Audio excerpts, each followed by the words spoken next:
ఈ రాష్ట్రంలో గత 5 సంవత్సరాల నుంచి జరిగిన అవినీతి కార్యక్రమాలు మీ అందరికీ తెలుసు. సుమారు 120 కోట్ల రూపాయలు ఆడుదాం ఆంధ్ర అనే కార్యక్రమానికి కేవలం 40 రోజుల్లోనే ఖర్చు పెట్టి ఈ రాష్ట్ర పరువును బజారు పాలు చేసిన ఆనాటి ప్రభుత్వం యొక్క దుశ్చర్యలు అనుకోండి,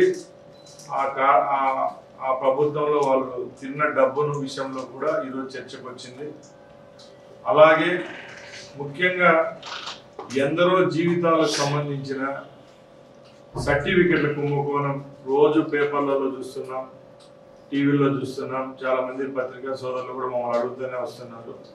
దాని మీద ముఖ్యమంత్రి గారితో చర్చించి తప్పకుండా ఒక కమిటీ అనేది వేసి ఉద్యోగ పరంగా అలాగే ఎడ్యుకేషన్కి సంబంధించి దొంగ సర్టిఫికెట్లు ఎవరిచ్చారు, అలాగే ఎక్కడి నుంచి మూలాలు ఎక్కడి నుంచి ఉన్నాయి అవన్నీ వెలికి తీసి క్రీడాకారుల యొక్క జీవితాల్లో వెలుగులు నింపేదానికి ఆ ప్రయత్నం కూడా చేపట్టేదానికి ఈరోజు చర్చ జరిగింది.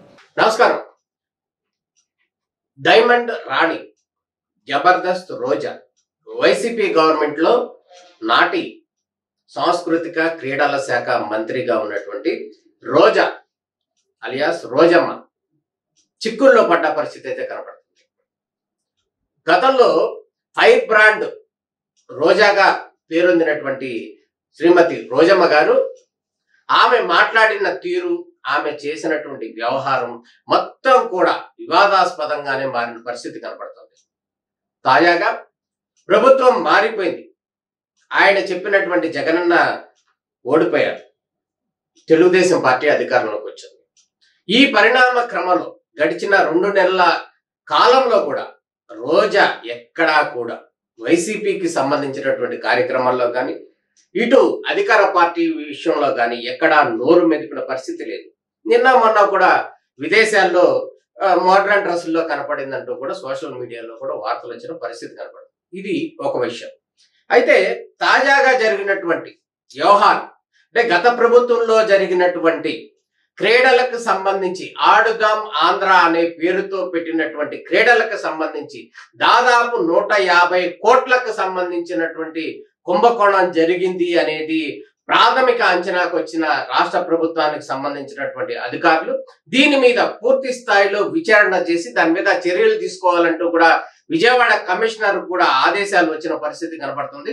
ఈ నేపథ్యంలోనే క్రీడా శాఖలకు సంబంధించి సీనియర్ క్రీడాకారుడుగా ఉన్నటువంటి ఒక అసోసియేషన్ కి సంబంధించినటువంటి పెద్దగా ఉన్నటువంటి ప్రసాద్ ఎవరైతే ఉన్నారో ఆయన ఇచ్చినటువంటి ఫిర్యాదుతో పాటు ఇతర క్రీడాకారులు ఇచ్చినటువంటి ఫిర్యాదులు అన్నింటినీ కూడా క్రోడీకరించి రోజమ్మ మీద సిఐడి దర్యాప్తు మొదలవుతున్న పరిస్థితి కనపడుతుంది. రేపో మాపో క్లియర్ గా అరెస్టు తథ్యం అన్నట్టు కూడా కనపడుతుంది. ఎందుకంటే దీంట్లో ప్రాథమిక ఆధారాలు కూడా పూర్తి స్థాయిలో అందుబాటులోకి వచ్చిన పరిస్థితి కనపడుతుంది. ఈ నేపథ్యంలోనే నాటి ఒలింపిక్ అధ్యక్షుడిగా ఉన్నటువంటి ధర్మాన కృష్ణదాస్ ఈయన పాత్ర కూడా ఉంది అంటూ కూడా వార్తలు వస్తున్న నేపథ్యంలో వీరిద్దరి అరెస్టు అనేది కీలకంగా మారుతున్న పరిస్థితి అయితే స్పష్టంగా కనపడుతుంది.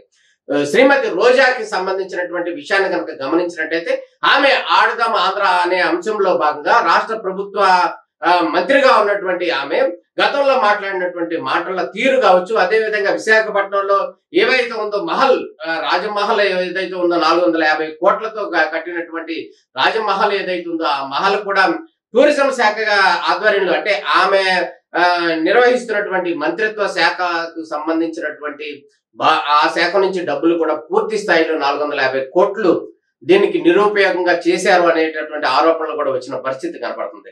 ఈ నేపథ్యంలోనే రోజా వ్యవహారానికి సంబంధించినటువంటి రాష్ట్ర ప్రభుత్వం చాలా సీరియస్ గా తీసుకుంది అనటంలో ఎటువంటి సందేహం లేదు. దాంట్లో భాగంగానే గతంలో ఆ రోజా మాట్లాడినటువంటి మాటలు కావచ్చు, అంటే ఇప్పుడు ముఖ్యమంత్రిగా ఉన్నటువంటి నాటి ప్రధాన ప్రతిపక్ష నేతగా ఉన్నటువంటి చంద్రబాబు నాయుడు మీద కావచ్చు, అదేవిధంగా నారా లోకేష్ మీద కావచ్చు, అదేవిధంగా టీడీపీ నాయకులందరి మీద కూడా ఆమె మాట్లాడినటువంటి భాష ఏ విధంగా ఉందంటే అత్యంత దారుణంగా ఉంది. అంతేకాకుండా ఆమె టీడీపీ నుంచి వచ్చినటువంటి పుష్పమే. నిజం చెప్పాలంటే గతంలో టీడీపీలో ఉన్నటువంటి ఫైర్ బ్రాండ్ గా ఉన్నటువంటి ఆమె వైసీపీ నాయకుల్ని కానీ రాజశేఖర రెడ్డి, దివంగత రాజశేఖర రెడ్డిని కానీ జగన్మోహన్ రెడ్డిని కూడా చాలా తీవ్రంగా విమర్శించినటువంటి రోజా తరువాత పరిణామంలో వైసీపీకి వెళ్ళిపోయి, వైసీపీకి వెళ్ళిన తర్వాత టీడీపీ నాయకులందరినీ, పార్టీని, ఈవెన్ నారా లోకేష్ భార్యగా ఉన్నటువంటి, సతీమణిగా ఉన్నటువంటి నారా బ్రాహ్మణితో సహా, అదేవిధంగా నారా భువనేశ్వర్తో సహా, అట్లా అందరినీ కూడా రోజా మాట్లాడినటువంటి భాష కానీ, మాట్లాడినటువంటి బూతులు కానీ చాలా వల్గర్ గా ఉన్నాయి అనేది సగటు ప్రజలందరూ కూడా ఆక్షేపించిన పరిస్థితి కనపడుతుంది. ఇది ఈ విధంగా ఉంటే, ఇంకా ప్రత్యేకంగా రాష్ట్ర మంత్రిగా ఉన్నటువంటి రోజాని, గతంలో మంత్రిగా ఉన్నటువంటి రోజాని డైమండ్ రాణి అని కానీ, జబర్దస్త్ రోజా అని కానీ అనేక రకమైనటువంటి బిరుదులతో పిలిచేటటువంటి జనసేన పార్టీ అధినేత, ప్రస్తుతం డిప్యూటీ సీఎంగా ఉన్నటువంటి పవన్ కళ్యాణ్ కూడా వ్యక్తిగతంగా అనేక రకాలుగా టార్గెట్ చేసి మాట్లాడినటువంటి రోజా, ఈ ఇన్ని అంశాలు కూడా ప్రస్తుతం ఈ క్యాడర్లో, ఈ కూటమి అధికారంలోకి వచ్చిన సందర్భంలో ఈ పార్టీకి సంబంధించినటువంటి నేతలు ఎవరు కూడా మర్చిపోయిన పరిస్థితి అయితే కనపడలేదు. ఆ కార్యకర్తలు కూడా దీన్ని చాలా సీరియస్ గా తీసుకున్న పరిస్థితి కనపడుతుంది. ఇప్పుడు ఈ ఆడదాం ఆంధ్రాకి సంబంధించినటువంటి కిట్లు కొనుగోలుకు సంబంధించి చాలా పెద్ద కుంభకోణమే జరిగిందని చెప్పి వాళ్ళు ప్రాథమికంగా అంచనా వచ్చారు. ముందు క్రీడలకు సంబంధించినటువంటి అంశాలకు సంబంధిస్తే ఎన్నికలు సమీపిస్తున్న తరుణంలో ఆడుదాం ఆంధ్ర పేరుతో ఇటు గ్రామ స్థాయిలో, మండల స్థాయిలో, జిల్లా స్థాయిలో, అదేవిధంగా రాష్ట్ర స్థాయిలో అనేక సందర్భాల్లో జరిగినటువంటి గేమ్స్ ఏవైతే ఉన్నాయో ఆ గేమ్స్ కి సంబంధించి కొనుగోలు చేసినటువంటి కిట్లు కావచ్చు, ఆ ఆట పరికరాలు కావచ్చు, ఇవన్నీ నాణ్యత లోపభూయిష్టంగా ఉన్నాయి అనేది ఉదాహరణగా చెప్పాలంటే, ఆ సంబంధించినటువంటి క్రీడలు పెట్టిన సందర్భంలోనే అప్పుడే ఆ సంబంధించినటువంటి క్రికెట్ కి సంబంధించినటువంటి బ్యాట్లు కానీ అవి కూడా వెంటనే ఇరిగిపోయిన పరిస్థితి. అంటే దాని అర్థం ఏంటంటే ఇవి ఎంత లోపభూయిష్టంగా ఉన్నాయి, ఎంత నాణ్యత లోపంగా ఉన్నాయి అనేది అయితే క్లియర్ గా కనపడుతుంది. అంటే అప్పటికే దానికి సంబంధించినటువంటి ప్రాథమికంగా కూడా ఇవి నాసి రకమైనటువంటి వస్తువులు, చీప్ క్వాలిటీవి కొనుగోలు చేశారు, కేవలం కకృతి పడ్డారు, దీంట్లో కుంభకోణానికి పాల్పడ్డారు అనటంలో ఎటువంటి సందేహం లేదనేది క్లియర్ గా కనపడుతుంది. దాంట్లో భాగంగానే ఆ క్రీడా సంఘాలకు సంబంధించినటువంటి నాయకులు కావచ్చు, వీరందరూ కూడా ఇచ్చినటువంటి ఫిర్యాదుల నేపథ్యంలో తాజాగా కూడా సిఐడి దర్యాప్తు కూడా ప్రారంభించే ప్రక్రియ ముందుకు వెళ్తున్న పరిస్థితి కనపడుతుంది.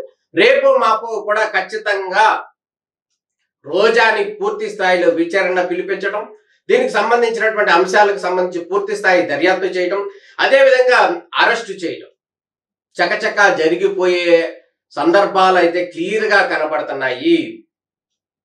ఒక ఆడుదాం ఆంధ్ర అంశానికి సంబంధించి మాత్రం ప్రస్తుతానికి అరెస్ట్ అనేది క్లియర్ గా కనిపిస్తుంది అనేది అయితే అందుతున్నటువంటి సమాచారాన్ని బట్టి తెలుస్తున్నటువంటి విషయం. ఇదొకటే కాదు, గతంలో ఏపీఐసి చైర్మన్ గా కూడా, ఏపీఐసి అధ్యక్షురాలుగా కూడా పనిచేశారు.